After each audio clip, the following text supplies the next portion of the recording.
If your firm tak bagi gaji elok, siapa kena? Bukan firm, kerajaan. Dengan gaji sebegini, apa dia boleh beli? What can you consume?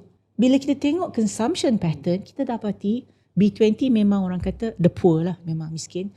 But B21 sampailah ke B17, B69, memang tak boleh hidup. Sebab of this lah, RM56 je naik harga every month.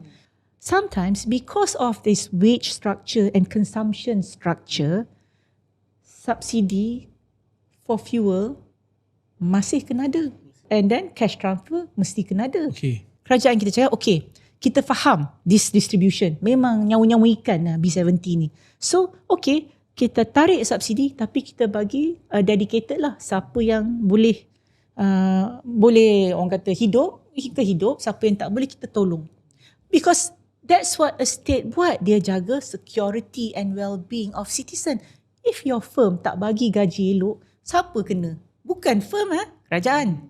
Jadi itu yang dia, okay, how do we shield the household from a baseline? Ni tak kena lagi tsunami Strait of Hormuz. Ini baseline biasa.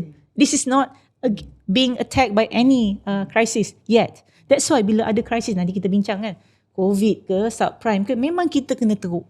Household kita akan kena teruk because tak strong.